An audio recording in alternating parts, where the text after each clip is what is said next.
I am nothing. This parody of an affirmation is the final word of sovereign subjectivity, liberated from the influence that it would like to, or that it must, have on things. Because I know that I am, at bottom, the subjective, content-free existence. In the spectacle, power is everywhere. That is, all relations are, in the final analysis, relations of domination. And because of this, no one is sovereign in the spectacle. It is an objective world where everyone must first subjugate themselves in order to subjugate others in turn.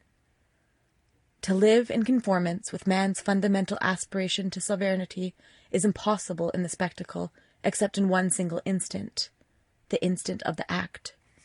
He who isn't just playing around with life has a need for acts, for gestures, so that his life can become more real to him than a simple game which can be oriented in any given direction.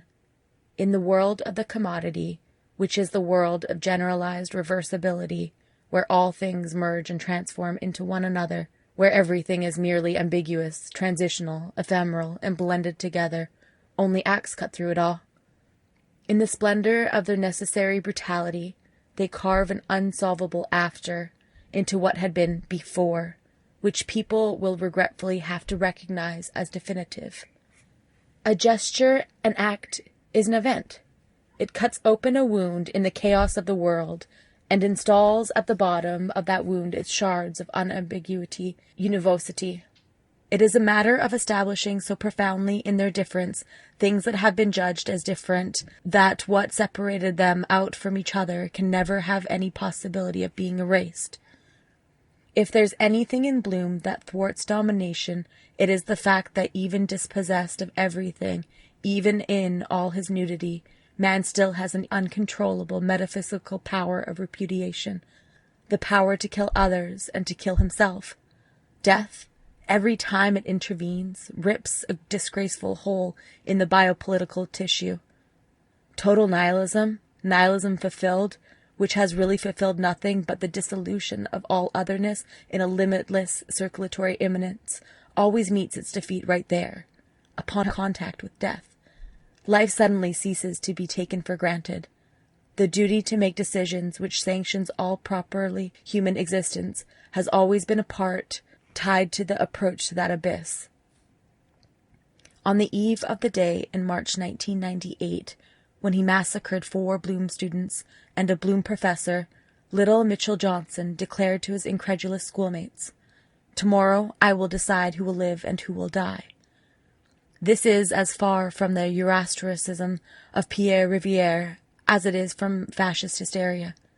Nothing is more striking in the reports on the carnage brought about by Kipling Kinkle or Alain Aurelier than their state of cold self-control and total vertical detachment relative to the world.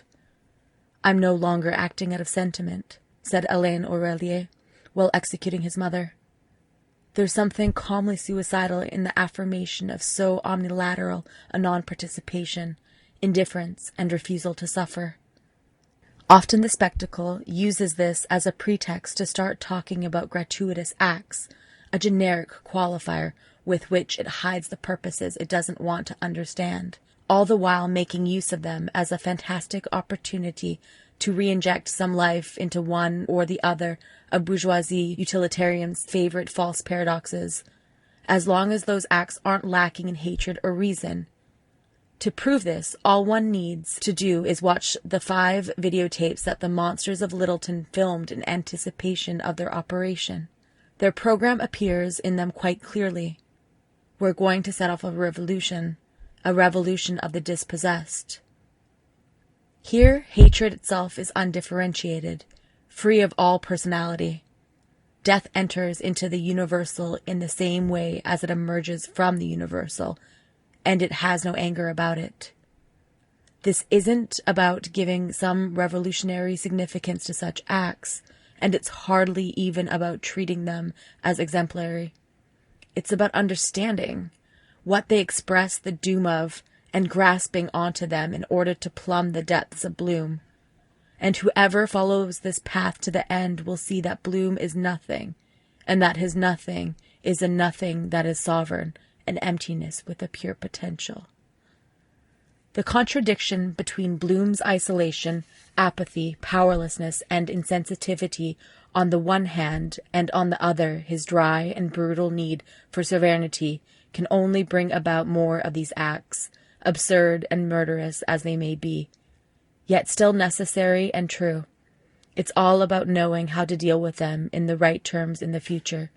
Like in Mallarmé's Écriture, for instance, one of the acts of the universe has been committed there. Nothing else but the breath remained. The end of speech and gesture, united, blow out the candle of being by which everything has existed. Proof.